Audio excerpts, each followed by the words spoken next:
Kelsey Ryan, Outreach Manager for NFOIC. I've talked to many of you on the phone and by email, and I'm happy to start meeting a lot of you in person this weekend. We are going to be doing the lightning talks, which I know has caused some of you anxiety, so don't worry. But we are going to be very strict on time. So I'm going to list out the states that we're going to be doing. We're going to do alphabetical order, but of course we have 20 states, so some states are obviously not going to be presenting today. I will be over here with the slides. I will be in control of the slides, not you. You'll be given your 3 minutes, your 2 minutes, your 1 minute, and then you're out. So just be aware of that. Please no lengthy introductions, just your name, your organization, and then we begin. You have time to mingle at the reception later and go more in depth about what's happening in your state over drinks.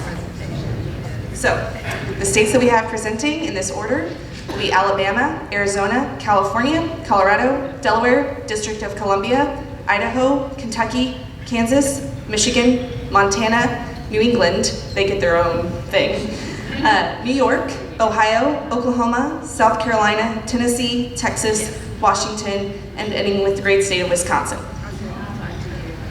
If you feel like you want to not completely rush the stage when it's your turn, you're welcome to line up over on the side and wait if you think that your state is approaching. But I'm not going to call them out again. Okay, so we're going to begin. Alabama.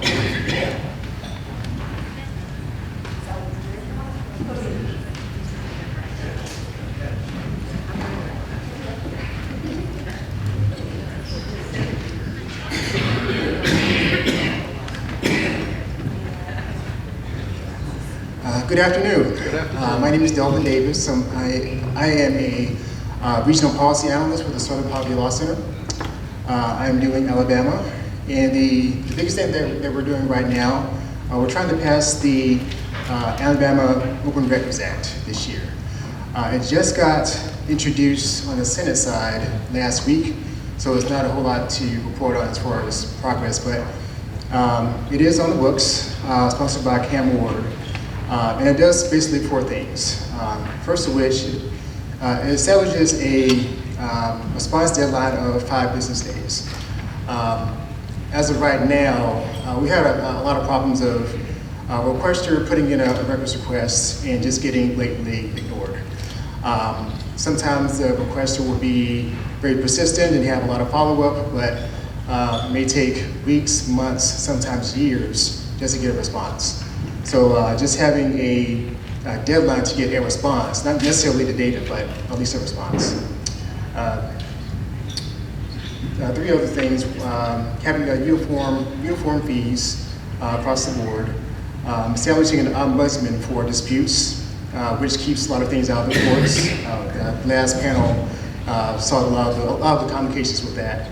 And also penalizes non-compliant agencies with up to, I think, $1,500 for established offense. So the coalition that we have here, combination of news media outlets and also civil rights, public interest firms as well. So you can have more, see more information from the website that we have here, alabamasunlight.org. I think I made it within 3 minutes. Yeah. Great job.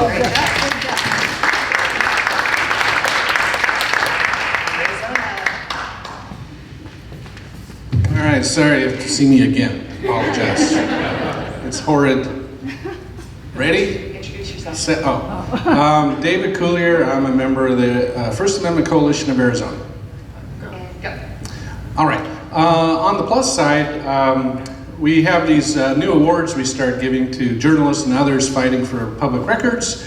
Got a nice reception. People love it. Starting to get word out. We find that that's really cool. Next.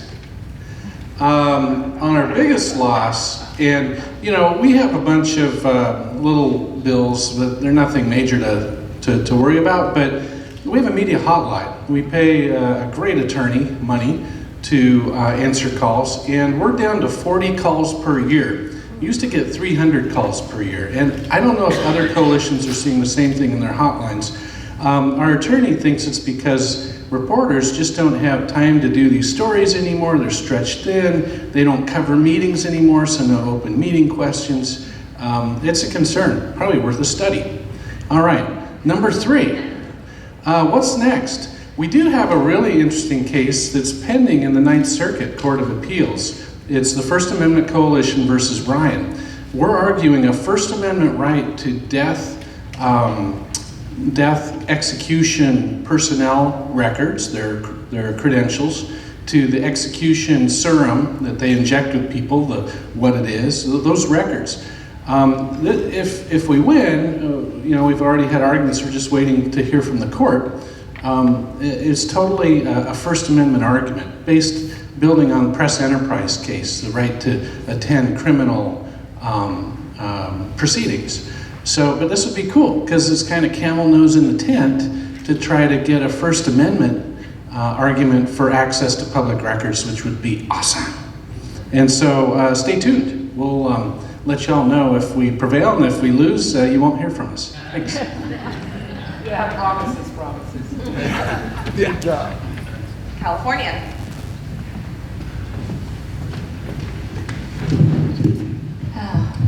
Hi, I'm Emelyn Rodriguez with CalAware. So last year, the California legislature passed SB 1421, which is the Right to Know Act. And this gives the public the right to see certain records relating to police misconduct, such as use of force. And this is actually a very historic victory for open records in California, because California has historically kept police records secret. And before the law went into effect, actually California had the nation's strictest protections on internal police files, barring even prosecutors from directly accessing them.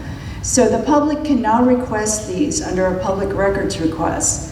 And specifically, SB 1421 gives the public the right to access 3 categories of records related to investigation and discipline of public officers.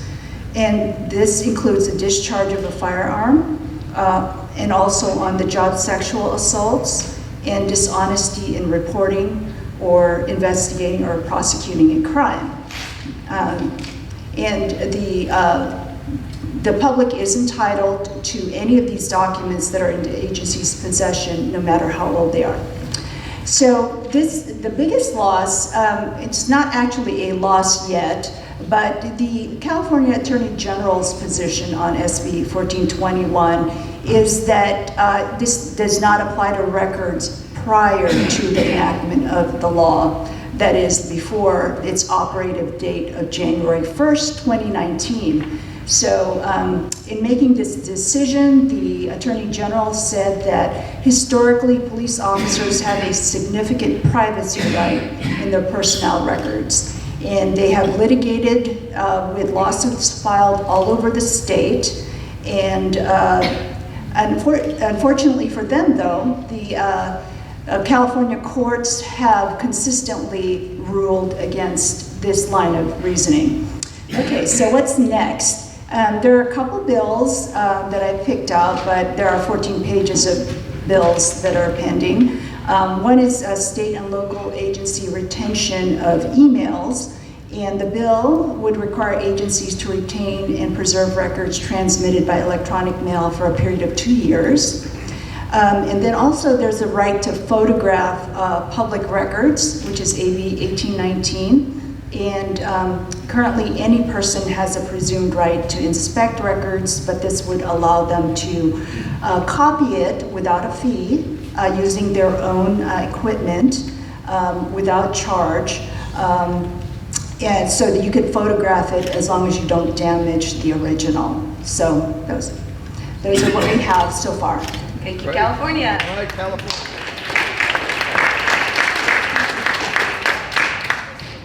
Colorado.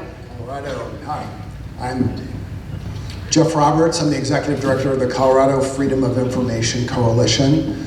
And our big win actually happened about 3 hours ago, when the governor of Colorado, Jerry Polis, signed House Bill 1119, which opens records on police internal affairs investigations. So until now, police agencies in Colorado could just reject these requests as contrary to the public interest. And the University of Denver did a study that we asked them to do. So as we've talked a little bit about how research is really important.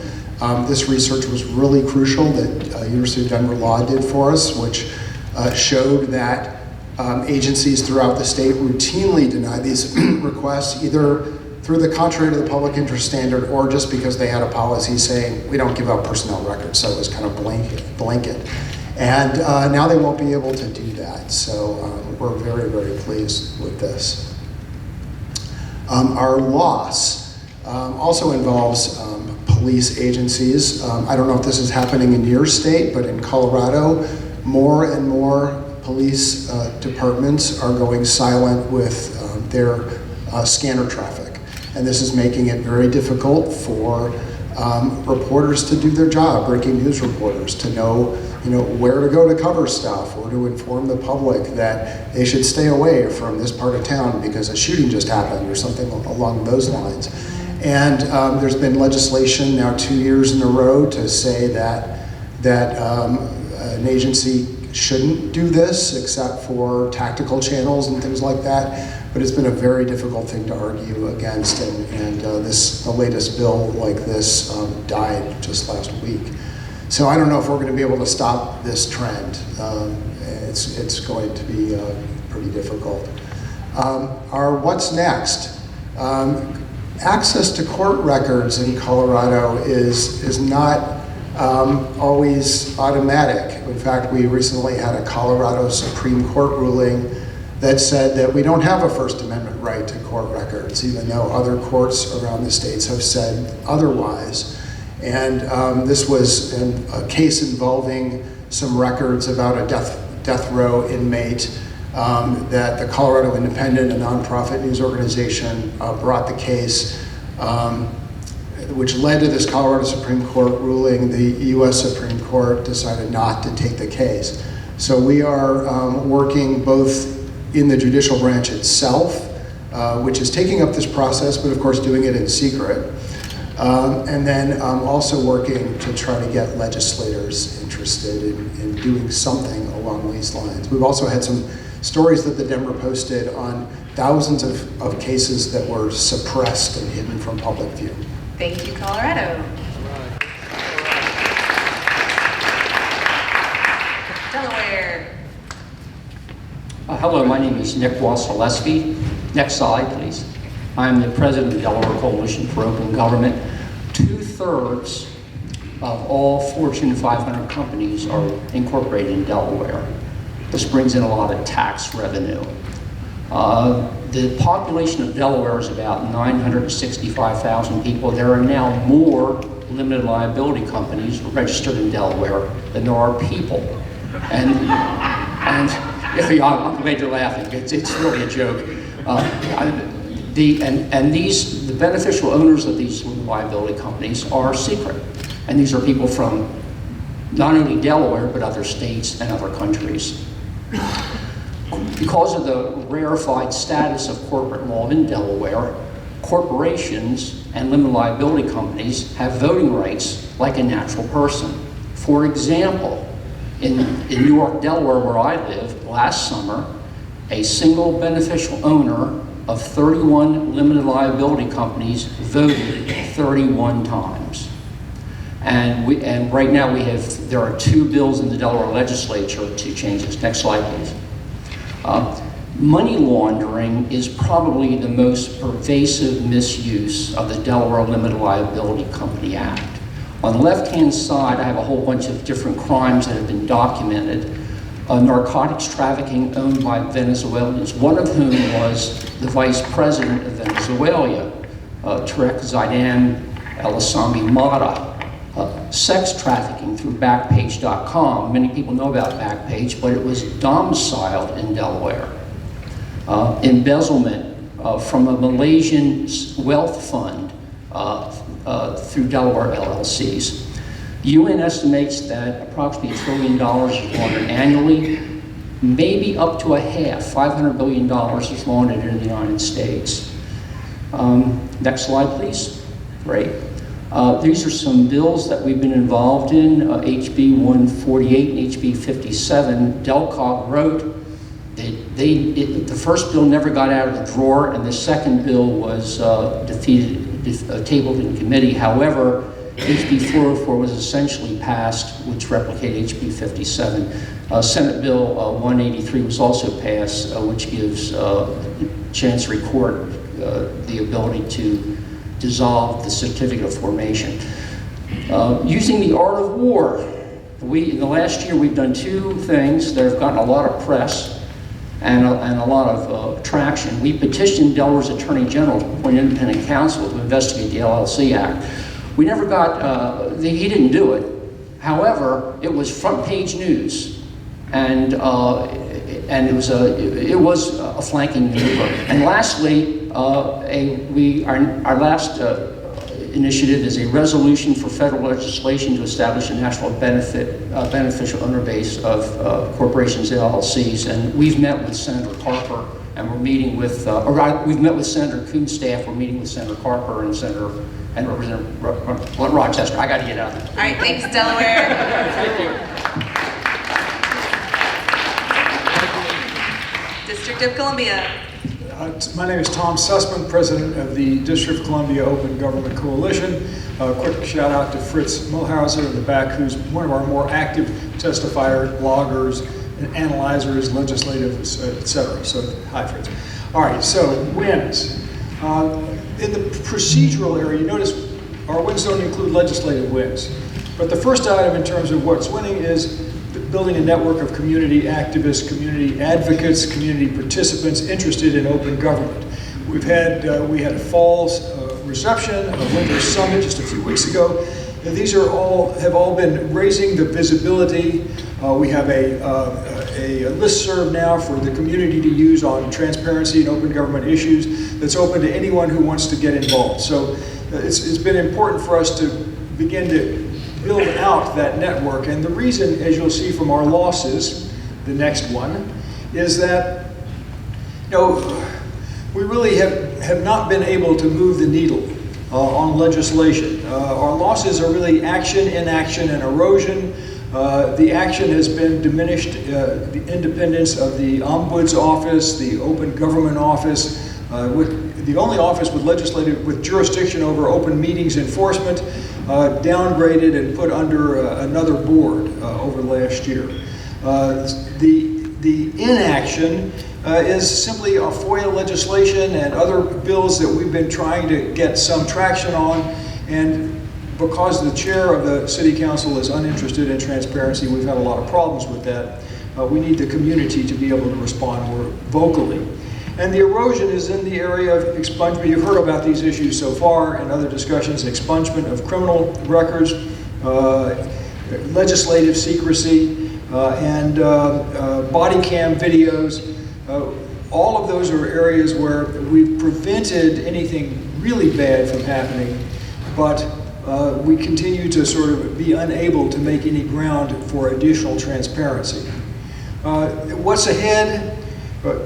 Again, most important, growing our community network, our grassroots advocates, so that we can accomplish, for example, our legislative agenda, which is fairly long. We've been working with charter school organizations, parents, and teachers to try to apply the Freedom of Information Law to charter schools.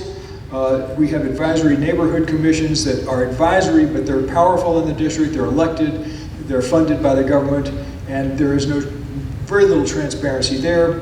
Body cam video, turns out excessive fees, excessive redaction. We've got to do something about that. Probably, but on the other hand, we did defeat legislation that would have closed it off completely. And FOIA reform, the District of Columbia is way behind in any kind of updating of our Freedom of Information Law.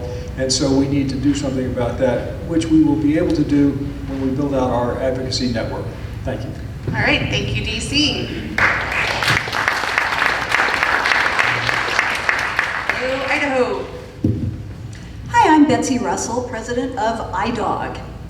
So our biggest wins included that we helped stop a bad bill that was proposed by the State Department of Correction to add unprecedented new secrecy to executions in Idaho. The department drafted this bill as it was facing a major lawsuit from the ACLU over failing to disclose information about execution drugs under the Idaho Public Records Law. We coordinated with the Idaho Press Club and the Newspaper Association of Idaho to fight this new law, and the department first revised the proposal and then withdrew it. They also lost the lawsuit, and their public information officer was hit with a $1,000 fine for withholding public records in bad faith. That is a rarity in our state. Our other big win was our seminars. We do them every year. They are public, they are free on the open meetings and public records laws. We educated more than 225 people in North Idaho in 2018, from journalists and local government officials to city attorneys, state legislators, and interested citizens. Our biggest loss this year was an unnecessary new public records exemption was enacted over our protests, even after we highlighted it in presentations to the legislative leadership from both parties in both houses during a Sunshine Week event. It was minor, but it was annoying. What's next? This year we'll be doing our seminars in the Treasure Valley, the most populated part of the state, on the open meetings and public records law. Every one of our seminars features our state attorney general and myself, and we plan to make a splash. And we will be working toward getting an intermediate level of appeal for our public records denials in Idaho, short of going to court. That's our only option right now, our sole remedy. We started on this in 2018. The attorney general is on board, but we have got a lot of work to do to develop this idea and get something enacted. Thank you, Idaho.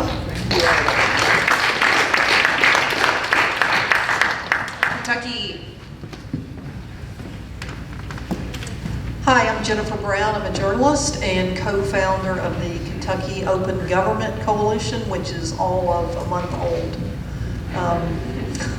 So a lot of what I have to tell you is about the creation of a coalition.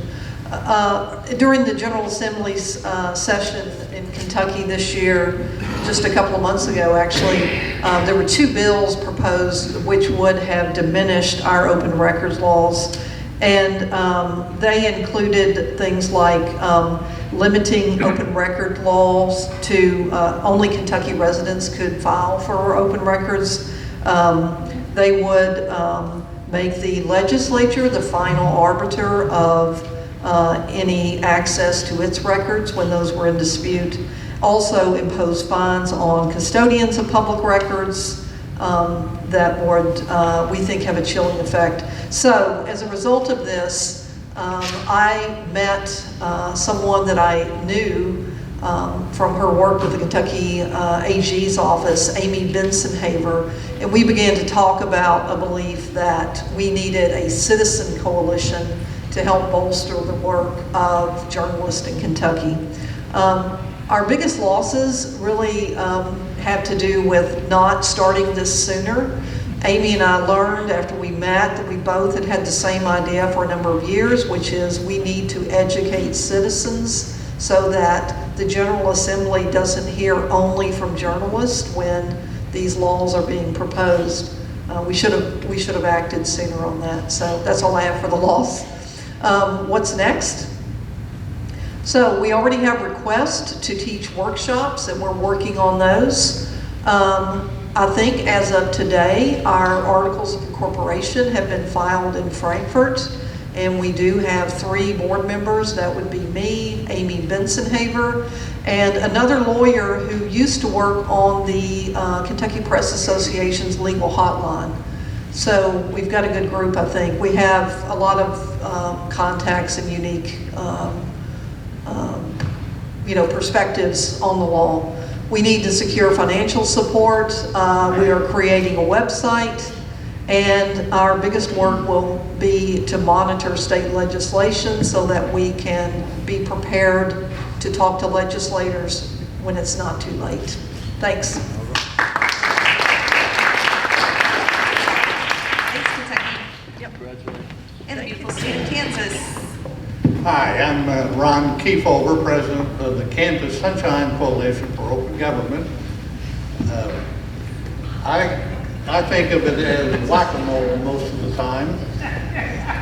I want to add a bullet that's not on there. The first bullet in the good would be a wall of shame that, thanks to 2015 legislation, has resulted in cities, school boards, other entities who have violated the Open Meetings Act to have that report posted on the Attorney General's website. The first bullet, though, 1979, a flamboyant Attorney General in Kansas got a bill passed that closed affidavits in support of arrest and search warrants. And for 35 years, those records were closed. But as we know from listening to the presentations, a good poster child will do magic for opening government. We had such a case in Lenexa where a family's home was raided by law enforcement agencies, and the result, because the father had purchased hydroponic supplies for his son's science project, grew tomatoes. In any event, they could not find the affidavit. They were not told why law enforcement raided their house. We got a bill through, opened it up, and they, for the first time they were able to read about what prompted the raid. We do put on COMA, Open Records, Open Meetings Act seminars in partnership with the Attorney General throughout the state. The attendance in the very rural western part of the state has declined in the last few years, and it was declined to the point that 2 of our 5 or 6 regional seminars we put on had to be canceled due to lack of attendance. We had another whack-a-mole just come up when a city attorney down in one of our communities decided that municipal court records, municipal courts are criminal justice agencies, and therefore their records are not open unless you identify the person your record you want by date of birth, sex, and age. In any event, League of Municipalities took that up. We strongly objected. The league changed its mind. We were concerned that cities across the state would begin to get that idea that municipal court records, dispositions, how can the media be watched at all if the record is closed?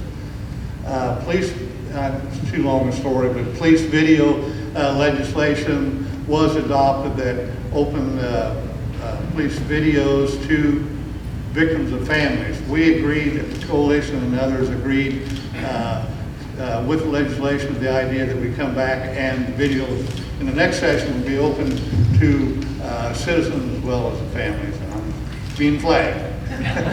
Thank you. Thank you, Ron. Michigan.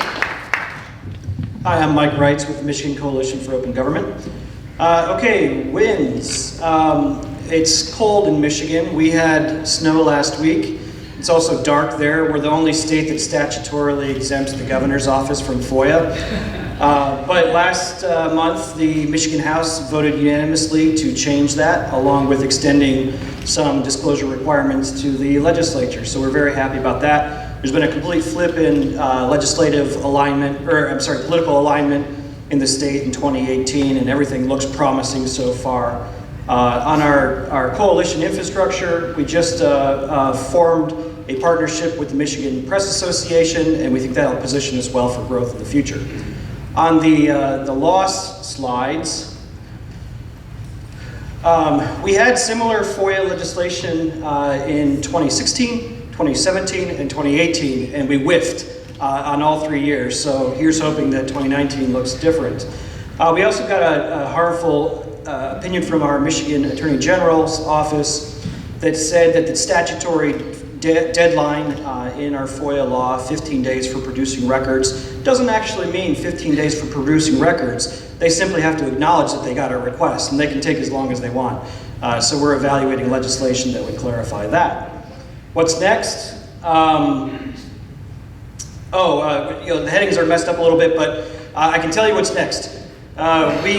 We learned in Civics 101 that after something passes the House, it needs to pass the Senate, and then it'll go to the governor.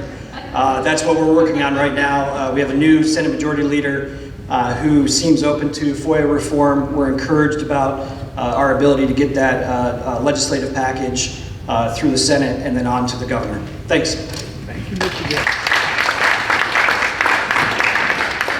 Thank you, Michigan. Montana. My name is Mike Malloy, and I'm proud to be from one of a handful of states that has its right to know provision in its constitution.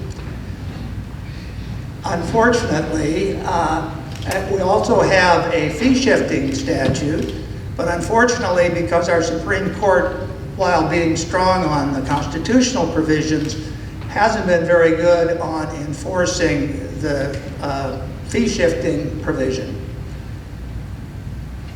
It took me 47 years of practicing and litigating these cases to finally, I'm ashamed to say, realize that I should maybe request damages in my constitutional cases. I did that, and I was surprised to find the district courts receptive to that.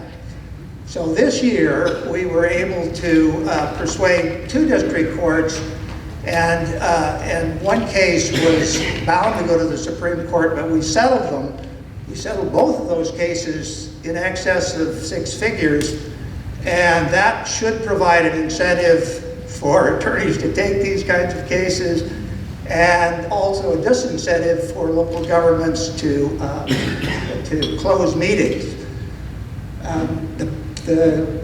We have a 2015 statute which permits a government to charge a fee for gathering records, and included in that fee, they figured out they can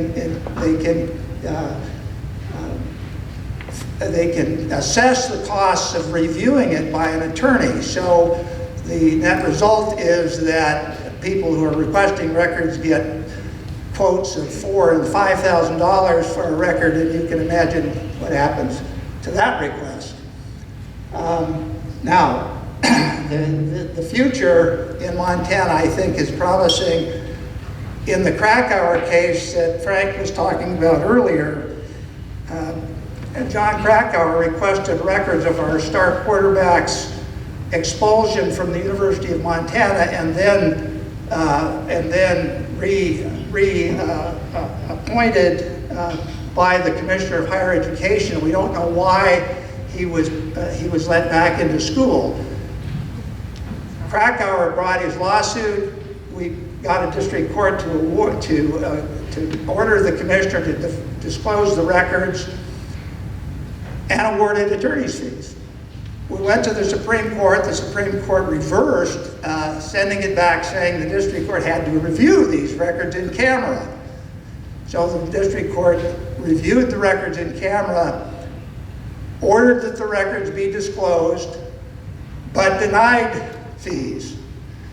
So we're up in the Supreme Court right now on one district court ruling one way and another district court ruling the other way, and there's no way the Supreme Court can avoid this one. Thank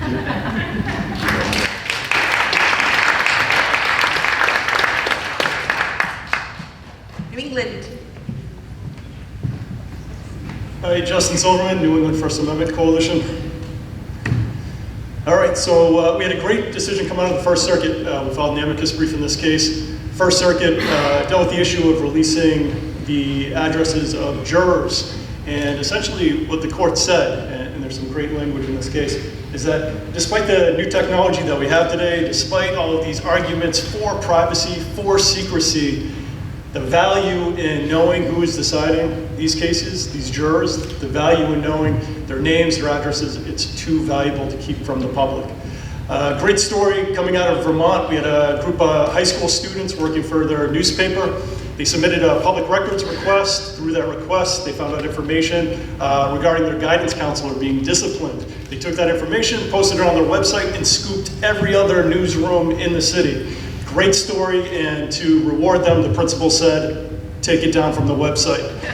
To the students' credit, they reached out to a number of organizations, including ours, really exposed the censorship for what it was, got that story reposted. We've been working with the district as well as others to make sure similar situations don't happen again. Also, third thing, big win, Maine has decided to put all their judicial records online. There's still some details to be worked out, but we're working closely with the courts, submitting comments testifying on the best way to do that. Biggest loss, Massachusetts, embarrassment. Only state in the country where the public lacks a right to records. From the governor's office to judiciary, the legislature, we had a reform law go into effect in 2016. With it came this commission that was supposed to look at these exceptions, figure out a way to get the governor's office, the legislature, the judiciary, get all these records into the public's view. And after 2 years, they came back to the public and said, we got nothing for you, no recommendations, back to square one.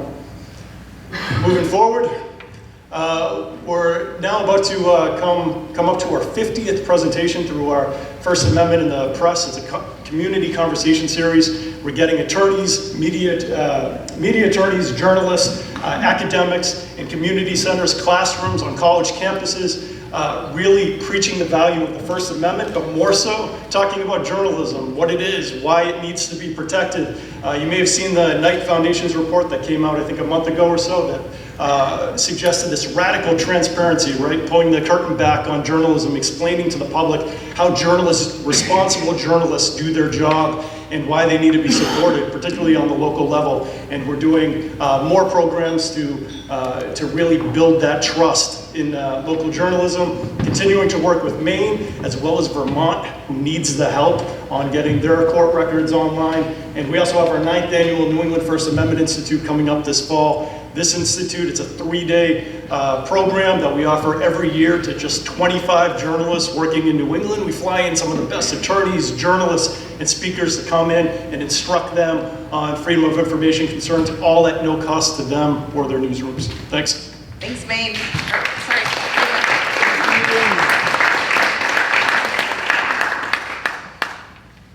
New York. Hello, my name is Rachel Foss. I'm the Senior Research Analyst for reInvent Albany. So some of this is not from this year, you'll have to forgive me, because we have to go back a little bit for some successes. We did get an compulsory attorney's fee legislation enacted in December 2017. This is something the governor vetoed in the past. There's been some ups and downs on the New York Police Department in terms of lawsuits, but not that long ago they just started accepting FOILs by email. There's a new law from 2016 giving agencies less time to do their appeals after someone wins a case in the lower courts. The biggest thing that happened last year is the governor he announced that there would be a new open FOIL process. FOIL is just FOIA in New York. Right now there's an online form where users can submit to 3 agencies at once. The thing with this initiative though is that there's a lot of potentially promising things for proactive disclosure, better back-end systems. So we're kind of waiting to see what happens. Right now it's just a little bit better, but we're hoping it'll be a lot better in the future. Some of the setbacks we've seen are, I think this is not an issue unique to New York, is that we're seeing a decline in legacy newspapers. So we really don't know if the attorney's fees, for example, is going to have as big an effect, because I think there aren't as many people doing lawsuits, unfortunately. There was a proposal also in the budget this year to get the Freedom of Information law applied to the New York State Legislature. However, it didn't make it into the final budget.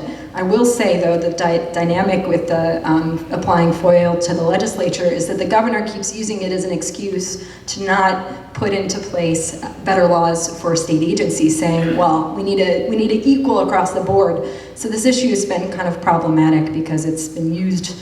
It would be a good thing to have legislative FOIL, but it's also being held up as the reason why we can't do things better for the state agencies. As far as what's next, we're doing a lot of work at the MTA, which is runs our subway system. It's the biggest public authority in the state, $17 billion budget, 75,000 employees. So we think it's very significant. We did our own audit of their compliance with FOIL, presented open FOIL as the thing to look for at the future. There was a new chairman CEO appointed of the MTA who actually did open FOIL at the Port Authority when he was there. So we're hoping that we'll see something really good for the MTA. We're continuing to push and improve the New York City FOIL portal, which right now does not proactively disclose fulfilled records requests, but we're working to get it to that. And then also, there's a lot of work by other advocacy organizations working on civil rights issues, criminal justice, to repeal 50A of the Civil Rights Law, which is confidentiality of NYPD disciplinary records. So that's something that we're not actively working on, but it's moving in New York. Thanks. Thanks, Sierra. Ohio.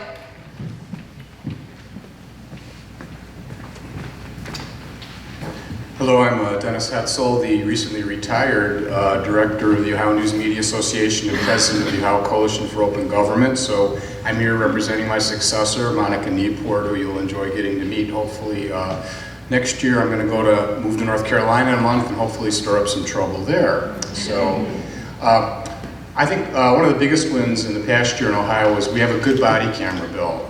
We worked on that for several years, and without getting into the weeds, it preserves openness. Police shooting video is mostly open.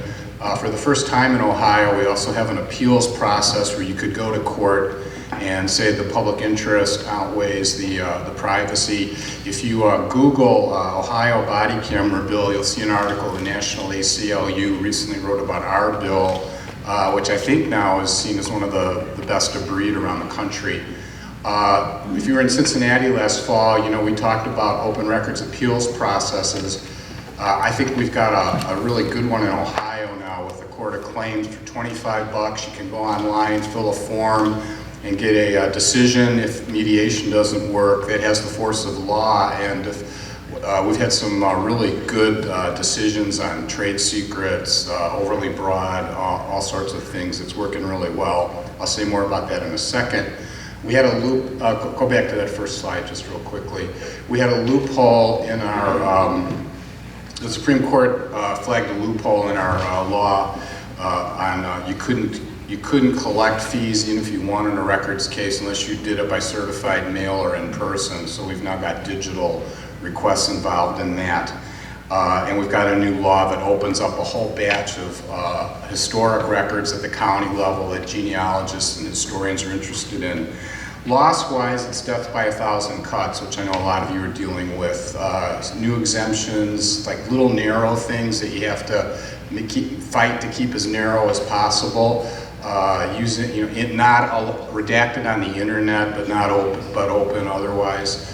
The ongoing abuse of attorney-client privilege, overly broad, and trade secrets constantly in our legal hotline calls. And we've got to deal with a bad Supreme Court case. We're creating this new thing called investigative value, which is anything the police say it is on records. So we want to get our anti-SLAPP bill passed. We based it on the Texas law, and one thing Laura didn't talk about was the battle she's involved in Texas to save what's probably the best anti-SLAPP law in the country. And we've got a lot of support to get ours passed, so we're watching Texas. We want to add open meetings to our low-cost public records appeals process. You can appeal open meetings, disputes using the same process, and then we need to look at court records. And I'm going to run out of time, but there's a really troubling libel case we're battling at the Ohio Supreme Court level that if they win, it would mean you could be sued if the police give you incorrect information when they're looking for suspects. And that's a battle that needs to win. The Attorney General is on our side in that case. So those are our three what's next. Thank you. Thanks, Ohio.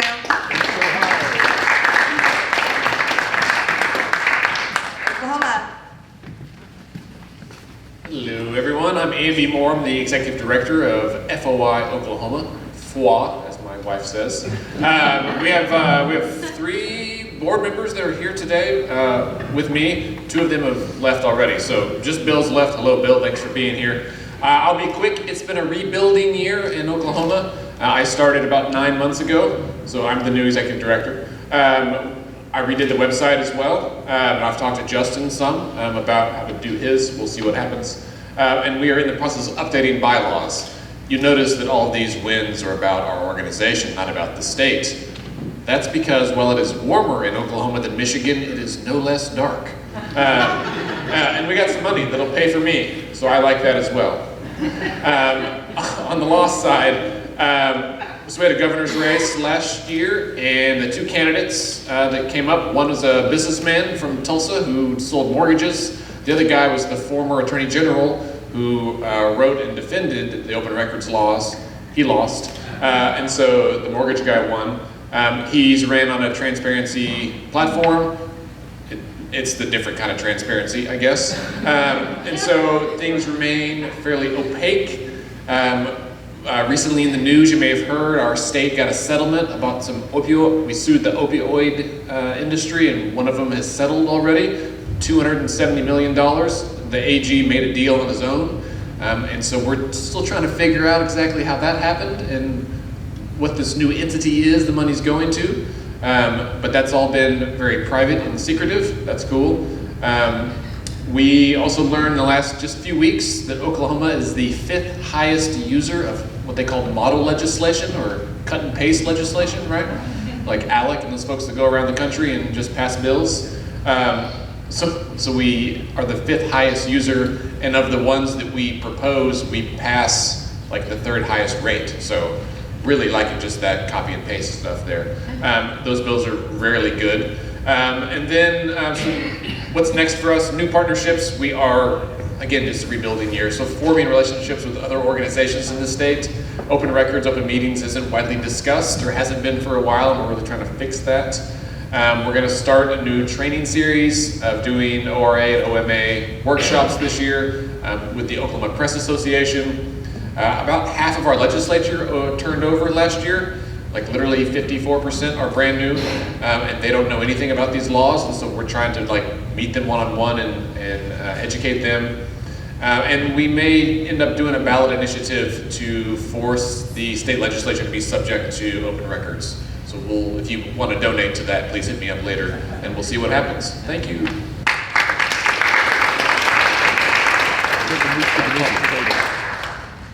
South Carolina. Told Kelsey I'm from the South, so we get 5 minutes. She said no. I'm Richard Whiting. I chair our state Freedom of Information Committee for the Press Association there.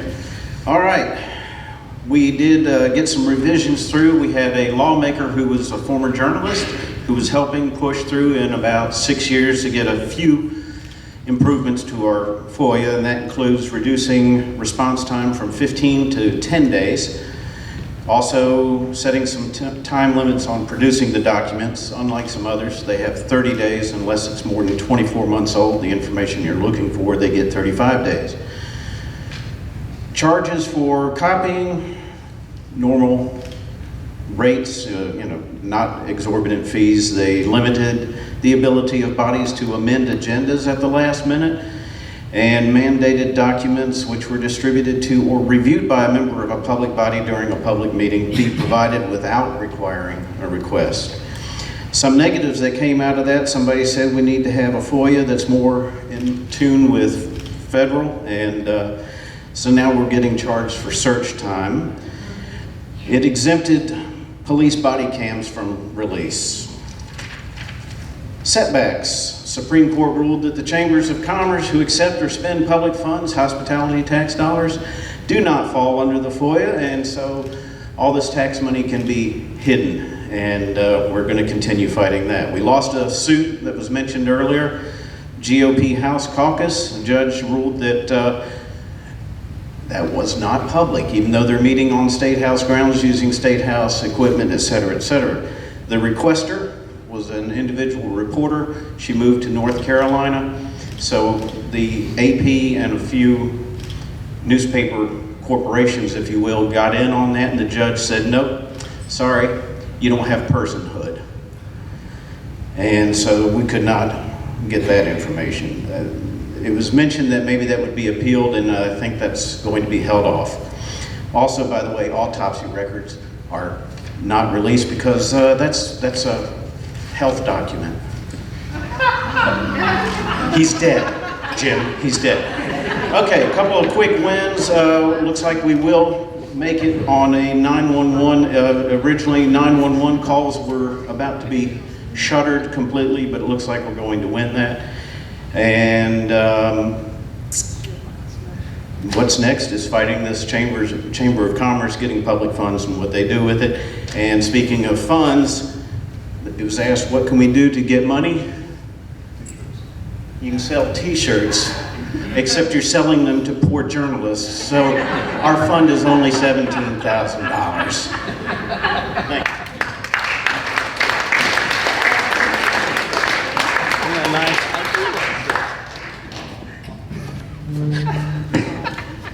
I'm Deborah Fisher. Oh, sorry, Tennessee. I'm Deborah Fisher with the Tennessee Coalition for Open Government. A win this year was in the fall. We had the speakers of the House and Senate had appointed an ad hoc open government committee to review public records exemptions, 500 and something. They only met 4 times. But one win we got out of that was they came out of that saying we needed a new process for adopting them. So we're now going to have anything that affects confidentiality of government records has to go through a second committee. And so a lot of what we're trying to do is just slow down the process because sometimes these things slip in through caption bills and are well on their way. So we think that's good. Hopefully we will get another, they're also talking about having a more thorough exemption review over this summer using a special committee, so that's one. We also, I should mention, we were successful with an anti-SLAPP statute this year. It's about to be signed by the governor, so that's good. That was something we helped build a coalition for. Some losses. These are losses, but it was actually the first year that we've actually run some proactive legislation in any sort of way. And I think we'll probably come back at it again, learned a lot from this. But we, knowing what was going on in other states, actually put together a pretty simple language, we thought, to put some limits around the trade secret exemption. That failed. It didn't even get out of committee, but we got a really good hearing, and some lawmakers were like, so that was good, I thought, and we'll keep working on that.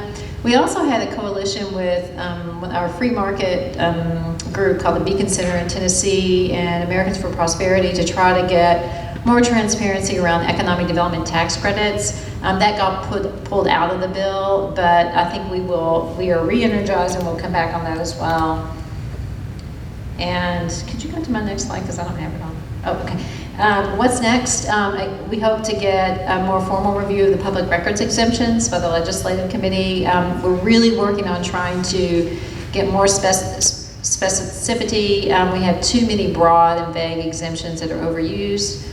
We also are trying to, we're filing an amicus in a case where it was lost at the trial court level, where the judge said that routine administrative records in the hands of one agency, in this case travel records, if they were taken up by law enforcement, that they could then become confidential, and we think that's an expansion of the investigative exemption we're trying to stop. Continue pressure. We had bills this year that we killed on closing 911 calls, closing booking mugs, but they're not dead. They're just in hibernation. They'll come back, I'm sure, so we're still working on that. All right, thank you.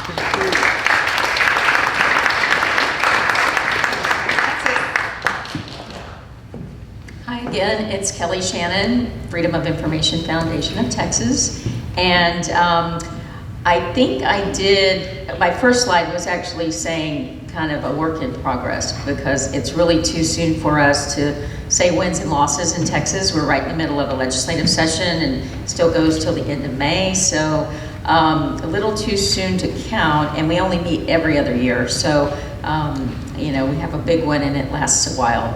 But if you have to say a general win, this Texas Sunshine Coalition that we formed has been a really great help. And we started doing this about a year ago, actually March a year ago, after we'd had such a dismal session the previous year. We said we've got to really expand, get a lot more groups involved, show that public records are for everybody. And so you'll see here the list of I think it's 18 or 19 groups that we have that are part of the Texas Sunshine Coalition. And that kind of gives you an idea of kind of the scope and the diversity of it, everything from ACLU of Texas and Public Citizen over to the right-leaning nonprofits like Texas Public Policy Foundation and a couple of the others that, that you'll see up there, as well as the press groups. So if I had to say our biggest win so far, it's creating this coalition and having a lot more organizations reaching out to their grassroots and pushing for legislation.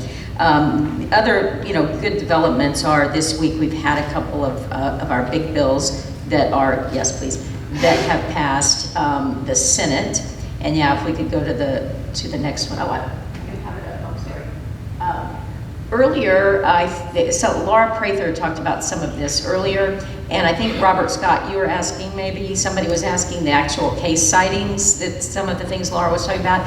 Those are the Boeing and Greater Houston Partnership case numbers there. And these are the 4 pillars of our Sunshine Coalition.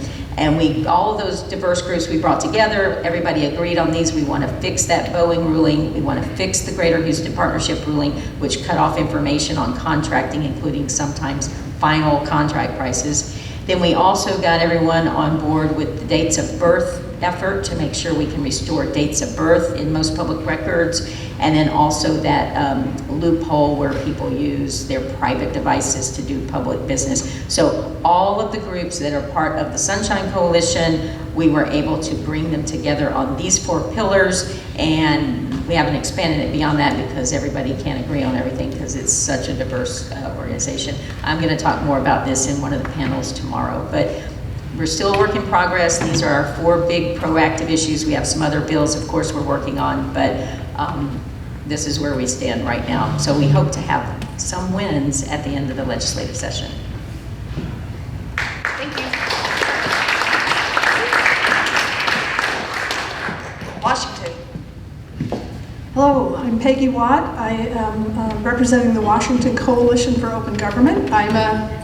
I still think of myself as a journalist, but I am now teaching at Western Washington University and training the next generation of enemies of the American people. I kind of put our biggest win second because it was a little more than a year ago, but in February 2018, we defeated a really bad bill in the state legislature, which continues to insist that it is not covered by the Public Records Act. And the story involved 20,000 emails and phone calls to the governor's office, persuading him to veto a bill. And at the poster session this evening, if you drop by, I'll tell you more of the gory details and sordid information behind it. But we still need to fight with the legislature about compliance under the PRA. They were supposed to come up with some new bills to address this. They came up with a bad one, which has gone down in flames in our current legislative session, which is also not over, but will be soon. The lovely cartoon by the talented Pulitzer Prize winning David Horsey kind of tells the story. The biggest loss is the legislature still thinks it is not under the spirit or law of the Public Records Act, and we will continue to fight them on that. We do have some legislation that at least clarifies some tools to help agencies, and there's a technology grant program and some support services that will go forward, but the legislature still isn't with the program, so that's our ongoing challenge. And go ahead and the next, that's our goal, that we expect the legislature to comply one way or another. The media lawsuit, the Associated Press, and every major media association in the state versus the Washington State Legislature. We won at the district level, we won at the appellate level, and the state Supreme Court will hear the case on June 11th. One thing I didn't mention, I didn't put on the slides because we were in the middle of it at the time I prepared these slides, is that we did have a successful Transparency Through Technology conference 2 weeks ago and talked about the tools that public records officers can use to make their lives easier and the lives of requesters and expedite and make more efficient and broadly available public records. And was well received. And so we expect to do that again, and I got some more ideas earlier today about what to cover. So thank you.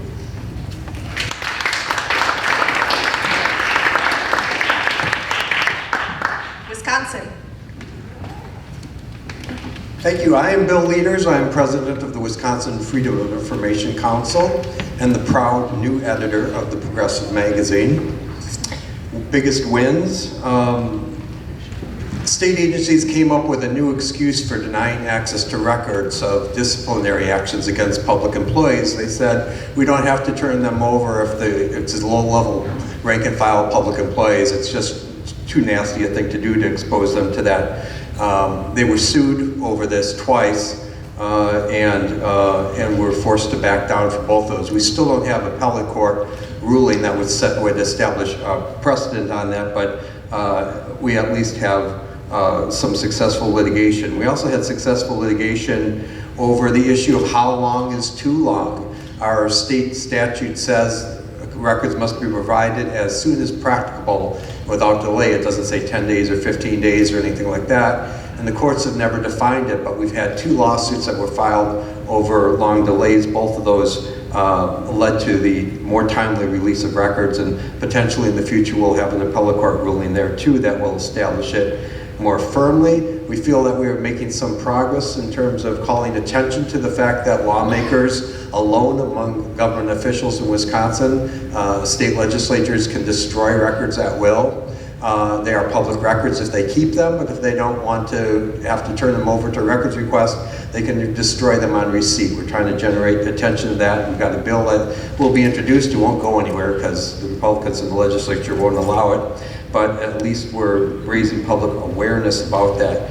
In terms of biggest losses, Wisconsin has an online court record system that is absolutely comprehensive.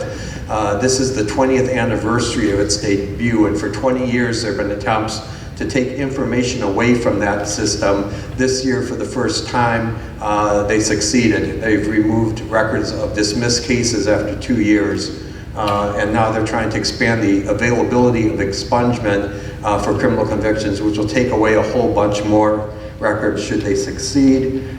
We've had a bad court decision regarding a public entity that works out of a private entity that works out of a public park was declared not to be subject to the records law, even though it receives significant public funding. I'll leave the next one away. In terms of what's next, we have a new governor and attorney general in the state of Wisconsin. We're going to have to work with them to make sure that they're on the up and up when it comes to records. They're Democrats. They replace Republicans. The Republicans weren't bad on open government, and we hope the Democrats can be just as good. We are foreseeing a merger of a couple of state agencies that could bring with it new efforts to restrict access to like bill drafting files, something that the legislature has wanted to do forever. And we have proposed legislation regarding the use of police body cameras, which we will hope will shepherd through the process. It's a good bill, much better than was originally opposed. Often, also in terms of what's next, go Brewers, go Packers.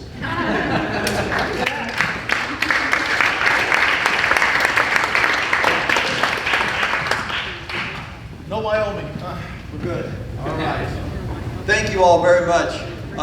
Kelsey, also let me thank you for your work on this. This was fun. This was very informative. And I hope you all got a lot out of this. Thank goodness we're recording this. We want to come back to this again, these lightning rounds. It's so critical. I think one of the things I'd like to do is everybody who presented and all the other state coalitions, you need to give yourself an applause for what you all are doing. You know, a lot of people, our coalitions are so diverse, but that a lot of this activity is generated by, you know, sometimes one person is out there doing this. And you just have to, it's just taken aback with what the challenges are to move these bureaucracies and to see this type of movement here. So certainly, you know, maybe next year when we're together again, we can look at that loss list and see if we can move some into the win column and how we go from there.